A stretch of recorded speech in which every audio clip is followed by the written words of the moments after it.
the matter? What is it? It's another case for Nick Carter, Master Detective.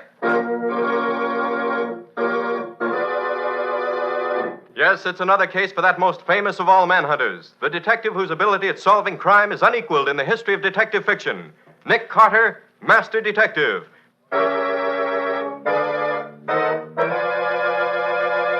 Today's curious adventure. An eye for an eye. For Nick Carter and the mystery of the upstate murders. In just a moment, we'll hear how Nick Carter solved the mystery of the upstate murders and saved Sharon Fraser a fortune by doing so. And now for today's mysterious adventure with Nick Carter.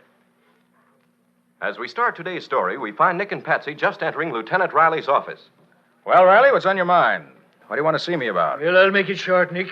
You're taking a trip upstate, aren't you? Yes, Lieutenant. For a wonder, Nick is leaving me in charge of the office and taking a few days off. It's hard to believe, but it's true. Well, Nick, you remember Tom Fraser, the young rookie cop who was shot down in cold blood last week? Oh, yes, indeed. Nice young chap. Sorry to see him go like that. Well, his folks live in Watertown. It's right on the way to where you're going. Would you stop off there long enough to call on him and tell him, personal-like, how sorry we are at what happened to him? Oh, Nick would love to do that. He makes beautiful speeches. Quiet, Patsy. This vacation I'm taking seems to have gone to your head. Would you do it, Nick? It's a favor to me. Of course he will, Lieutenant. Okay, Riley, I'll do it for you. I suppose the old folks will feel his death a little less keenly if we tell them he died a hero in line of duty. I think that's a darn nice thing to do, Nick. I'm proud of you. Well, thanks, Nick. I knew I could count on you.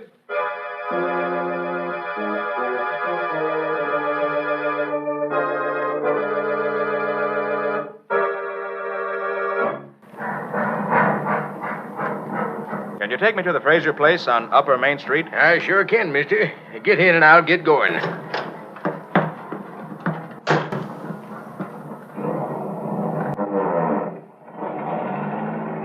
From the city, ain't you? Yes? Come to pay your respects, I bet, huh? I suppose that's what you'd call it. Why? Oh, just wondered how far you'd get. Been expecting somebody ever since young Tom got himself killed. Family taking it hard? Some is, some ain't. And some we don't know whether they is or they ain't. Meaning what? Well, nobody ever gets to see the old lady. You mean Mrs. Fraser? Yeah. Nobody but her doctor has seen her since she got sick. From what I hear, she might take it anyway. Oh, a little peculiar? A little. They told Sharon, her own daughter, she was wild and wicked, and she'd be better off dead. Same for the boy Don. That's the house just ahead there. Well, nice-looking old place, isn't it? Looks don't mean much. Outside of a package don't tell what's inside.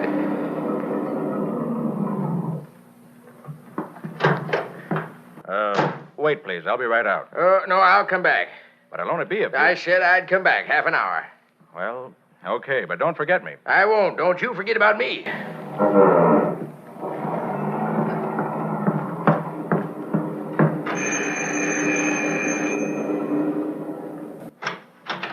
Nobody's home. No?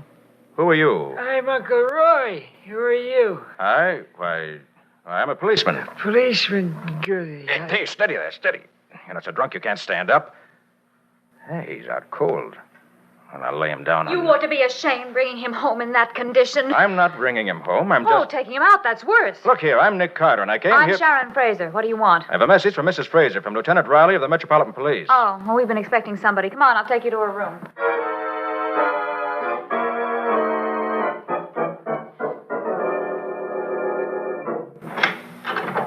Dr. Gavin, this is Nick Carter. He wants to talk to Mother. Nothing exciting, I hope, Mr. Carter.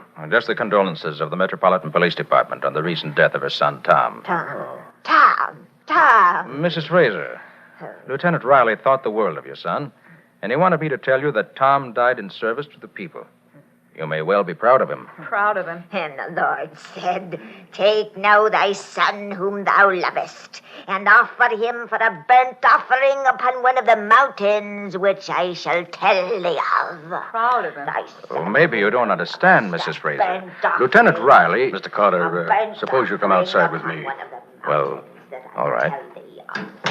Mrs. Fraser is not fully conscious of what goes on around her. You've done all you could. What was all that she was quoting from the Bible? In cases of this kind, it's not unusual for the patient to lean heavily on the Bible as a refuge from reality. But her son... Yes, I know, Mr. Carter. There's nothing to be done about it. All right, Doctor, whatever you say. Well, if you think I can do no good here, I'll just get back to the station. That would be best, I'm sure. And thank you for coming.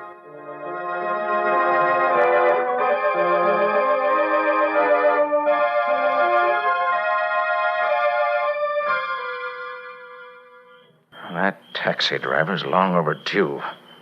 Wonder if he ever intended to come back. You waiting for somebody? Oh, yes. Say, what goes with the taxi service in this town? I'd like to get that train to Albany. It's already gone. You'll have to stay here tonight. No, thanks. I don't care for the atmosphere here. You feel it, too? I do. It's the most unpleasant feeling of hatred. Hatred that's monstrous and unnatural. Yeah, I know. I get a little uneasy here, evening to myself. I'll be glad to have you... I've been That's my sister. Mrs. Fraser? Yes. Well, come on. There's trouble up there, all right. Oh, you wicked. You tried to poison me. Here. What's all this? Get out of here. Mother's upset and there's no reason. Poison in my milk. You tried to kill me. This her milk here? Yes, but it's I'll have it analyzed. That milk's all right. I just brought it up. She hasn't even tasted it. And what made her think it was poison? You tell me. You're a detective, aren't you? Where did this milk come from? I got it out of the refrigerator. My brother Don was with me. He got a glass for himself and brought it upstairs. He stopped to talk to Mother while I changed my clothes. And where's your brother now? In his room, I suppose. Well, take me there at once. It's the next room to this. Look for yourself. I will. What? Sharon, come here. What's the matter? Your brother's dead, and he's been murdered.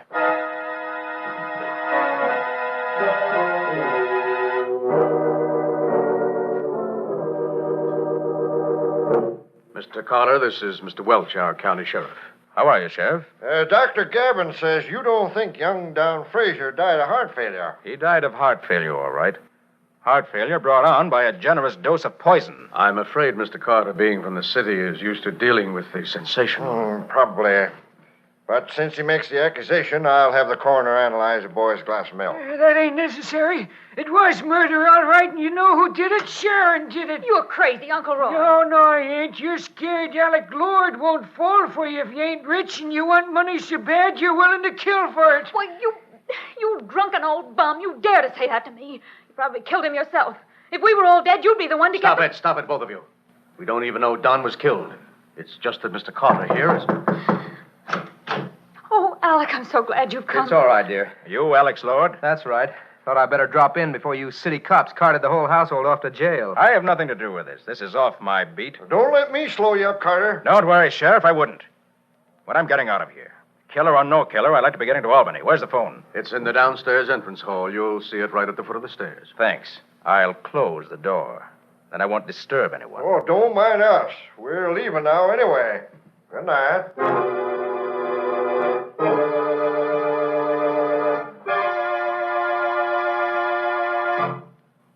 And you'll get me there in time for the 127 to Albany? All right, I'll be on the porch whenever you get here. And don't fail me now. I've had too much trouble finding someone to get me out of here to want you to slip up, too. Okay, goodbye. I don't know why I feel as if Lord, that was close. I don't hear a soul. But an urn that big never fell off that upper landing without being pushed. I better see who's up there. You get some transportation, Mr. Carter? Doctor, come here. Yes? I want to show you something. What is it? Something wrong? Look over the railing. See that big urn, all smashed up at the foot of the stairs? Oh, yes. Why? That just missed me by inches a moment ago. You think somebody was trying to kill you? I'm sure of it. Did you hear anyone up here? Well, yes. Yes, I did think I heard someone out here a minute ago. So there really is a killer in the house. I hadn't believed it before. You fellas hear anything? Why, no. Did you? I thought I heard a crash. Well, you did. Someone tried to kill me. Golly, then I did hear somebody tiptoe past my door a bit back. You know who it was? No, it sounded like they went down the back stairs to the kitchen. Let's see who's down there. If anyone is, which I doubt. Come on.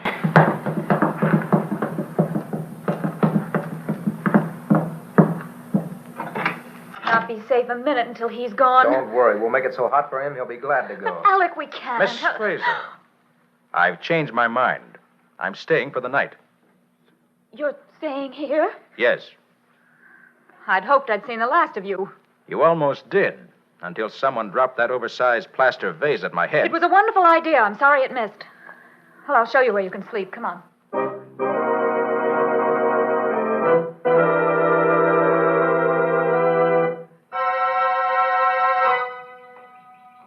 That sun feels good. Damp inside that old house. Well, 8 o'clock. Wonder what time they serve breakfast around here. Starting your snooping early, aren't you? Why, yes. Lovely morning for it. Out for a walk in the sunshine? Just out to get the mail, if you must know. I'll let you know if there's anything for you in the box. Thanks, but I'm not expecting anything. Oh, I'm happy to say nobody else thinks any more of you than I do. There's no mail. Down, Sharon. Drop to the ground.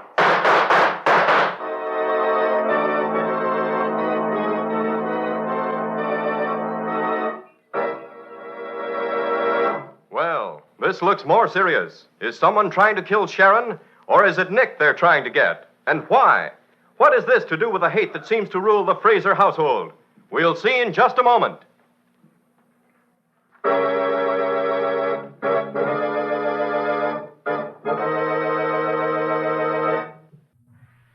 And now, back to our story. We left Nick and Sharon as they were being shot at by an unknown killer who seemed to be hiding in the nearby brush. Down, Sharon. Drop to the ground.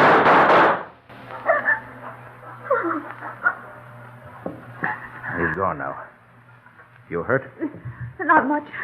Did you see who it was? No. Saw the bushes move, that's all. But it wasn't Peter Rabbit. Let me see that arm. It's nothing. Right. Just a bad scratch. You'll be all right. Here. Let me help you back to the house. Thanks. I feel a little fuzzy. I don't like being shot at. You're lucky his aim was no better. He might have killed you. I know. What's going on here? Did I hear shooting? You did. Take care, Sharon. I'm going to do some investigating.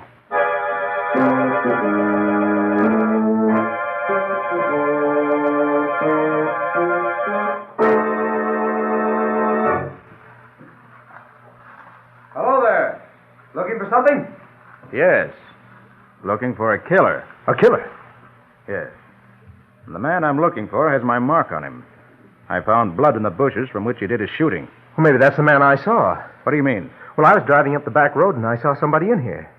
I was curious, so I stopped and I came in. But I must have missed whoever it was. Well, there's no one here now, that's sure. So if your car is here, you can drive me back to the house. Well, of course. Car's right over there behind the tree. Oh, yes, I see it. Did the killer get anybody? No, he was a poor shot. But he intended murder, all right. Here we are. Climb in, Mr. Carter. I see you have a rifle in the car here. Why, yes. Mind if I look at it? Not at all. Nice little gun. Haven't had time to clean it, have you? I know. I was doing a bit of hunting this morning on the way out. I see. Let's be getting back, shall we?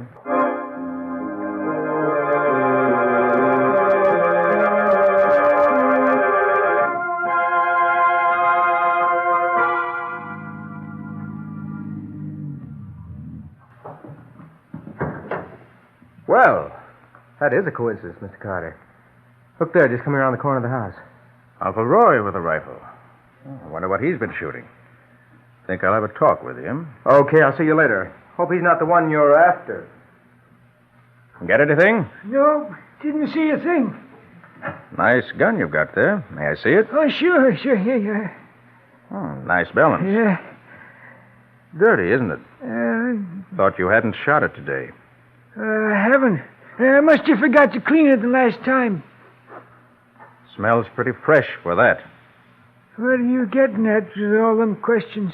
Somebody shot Sharon a little while ago. Sharon? She hurt bad? No, but that's only because the killer missed. You know anything about it? Me? Why, Mr. Carter, I loved that girl as if she was my own daughter. And why'd you accuse her last night of killing her brother? That was for her own protection, Mr. Carter. I hoped you'd take her away someplace and lock her up where she'd be safe. Isn't she safe here? No, sirree. If she stays around here, she'll be murdered, too. I know what's going on around here. And who'd want to kill her? Why, there's... I'm sorry to interrupt, but Mrs. Frazier's very low. Maybe you better come up, Roy. Sure, Doc. Where's Sharon? In her room, resting. How is she, Doc? She'll be all right. Excitement and shock were too much for her. If Mrs. Fraser is really worse, maybe I better get her. Get who? Me? Yes, Sharon, your mother's pretty bad. Oh. Quiet now. Looks about the same to me. Thy life shall hang in doubt before thee, and thou shalt fear day and night, and have no assurance of thy life. Oh, don't be tiresome, Mother. Sharon, please. Well, she is. I'll wait downstairs, I guess. Oh, there you are, Carter. Thought you might like to see the results of the analysis of the milk you say killed Don Fraser. Yes, I'd like to. You have it? Sure have. According to this, Don's glass of milk contained calcium, phosphorus, lactic acid, water, and 5% butterfat. In other words, Mr. Carter, just plain milk. Here. How about the other sample I gave you? The milk from Mrs. Fraser's glass. That? Didn't even look at the report on that. She wasn't killed, was she? No, but she claims she was being poisoned. What does that analysis show? Let's see. What's hyacinth? A slow-acting poison. Well, I'll be darned. Says here there was enough hyacinth in Mrs. Fraser's milk to have poisoned half the county. I thought so. Then why was it Don who got poisoned instead of the old lady? Sheriff, this is all part of a well-thought-out plan. The plan to commit wholesale murder, unless we can stop it. Carter, you're crazy. You carry any guns? Why, of course I do. One. Better let me have it. Be safer that way. Why should I turn my gun over to you? As sheriff of this district, it's my duty to see that nobody carries a gun he ain't got a permit for. And I don't trust you. You see things don't exist. Okay, Sheriff. I know I have no rights in this part of the state. Just a minute. There you are, Sheriff. Look, what's the idea of taking out the cartridges before you turn the gun over to me? I don't trust you any more than you do me. I'd hate to be shot with my own gun. Why? All right. Give it back to you when you're ready to leave. I hope it'll be soon. Just as soon as I find out a few answers I don't know yet. Oh, hello, Sheriff. Found out anything yet? Nothing that helps much. Sharon, if you children didn't get your mother's money when she dies, to whom would it go? Well, Uncle Roy would get it. And if Uncle Roy didn't get it? It goes to some charity, I think. What are you getting at? Does your mother take small doses of hyacinth as a sedative? Yes, and it's darned expensive. Could anybody get at it? Probably. It's not locked up. What is all this? I wonder just how sick your mother really is. You coward. Trying to drag a sick woman's name into this mess. I'm dragging nobody, and I'm just trying... Not too loud, please. Mrs. Frazier's feeling better now. Where's Uncle Roy? I left him with Mrs. Frazier. You what? Great grief, get out of my way. Why, Mr. Carter, what's the name of... I was afraid of that. Vengeance is mine. Vengeance is mine. I will repay, saith the Lord. Vengeance is mine. Carter, what's happening? Sheriff! Uncle Roy. Yes, Uncle Roy. Dead. So she killed Uncle Roy. Stabbed him in the back. Yes. Must have made him lean over the bed and then drove the knife in his back. Vengeance is mine. I should have warned you, Mr. Vengeance Carter. is mine. I've known for a long time that she was dangerously insane, but I never dreamed she would go this far. First Don, now Uncle Roy. Mr. Carter, do you mean that Mrs. Fraser had anything to do with Don's death? That's ridiculous. How could she have killed Don? It was really very easy, Sharon. Just as soon as I found the analysis showed hyacinth in her milk, I knew the answer. She coaxed Don to try it, and there was so much poison in it that even the sip he took was fatal. The poison made him sleepy, and he went to his own room to lie down. But why? Why should she want to do it? I'll get to that in a minute. Well, old Mrs. Fraser certainly wasn't the one who fired at Sharon this morning. Naturally not. But if you'd got there a little sooner, Alex, you would have caught the murderer red-handed. He stopped his car by the road, ran into the brush, shot at Sharon, missed her because he was in a hurry, and then got back in his car and drove on. Do you know who it was who did the shooting, Mr. Carter? I do. It was the same one who was responsible for Don's death and for Uncle Roy's. You said Mother killed them. You notice I said the one who was responsible. Your mother isn't responsible. She's just the instrument the murderer used to accomplish his ends. But who is it then? Sharon, whose leather jacket is that on the chair behind you? Leather jacket? What? Yes. That's Dr. Gavin's. I remember he wore it when he helped me into the house this morning. Look at the right sleeve. Right sleeve? Oh, I see. There's blood on it. It must have come from where I was shot when I leaned on him. That isn't your blood, Sharon.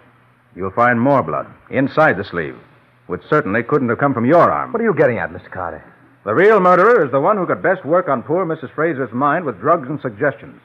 The one who implanted in her sick mind the idea that her children were evil and wicked. The only one who could have left a surgeon's scalpel where her hand could get at it when she wanted to stab Uncle Roy, in compliance with his suggestion. Carter, you mean the Dr. Gavin? Yes, Alec, that's what he means. And he's quite right. Dr. Gavin, you... It would have worked out except for you, Carter. I was afraid of you when you first came here. That's why I tried to kill you with that urn. You overplayed your hand, Gavin. If you'd let me go my way as I wanted to, I would never have given the Fraser household a second thought. But you made me mad, and that was your mistake. I didn't dare let you go. But you wished you had this morning when my shots winged you in the arm as you tried to kill Sharon. I'll get even for that right now. Dr. Gavin, a gun! You can't... Oh, yes, he can, Sharon. Right, Mr. Carter. I happen to know that the sheriff took your gun away from you, so you're helpless. There'll be no last-minute gun battle with you winning the fight. There'll just be one shot for each of you, and I... Sorry to disappoint you, Gavin, but the sheriff only took one of my guns. He overlooked the one on my shoulder holster, which you see is quite effective. All right, Alec, pick up his gun. I'll get the sheriff. He'll know what to do with a cowardly rat like this.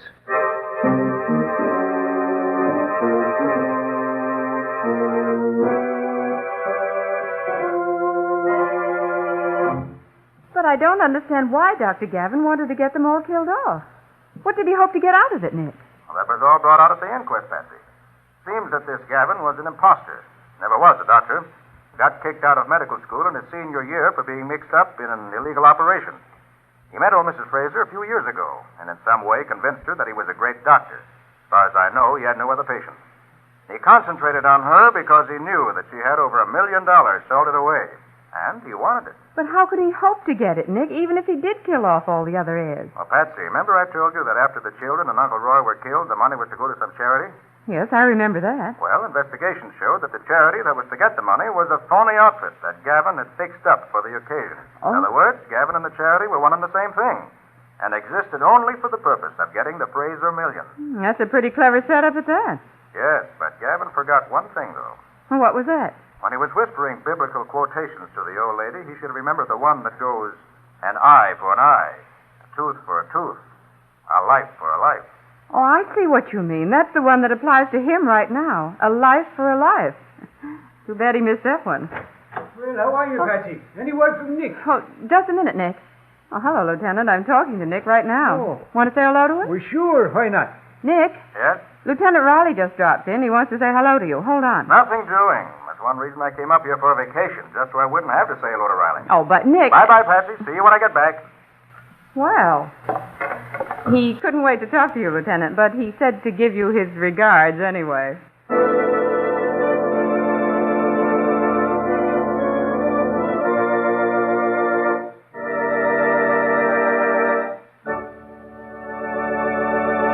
In just a moment, Nick and Patsy will give you a preview of next week's exciting case.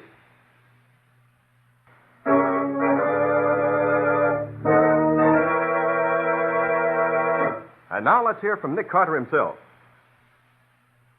And now, so long. So long, everybody. And so long to you both. See you again next week as usual.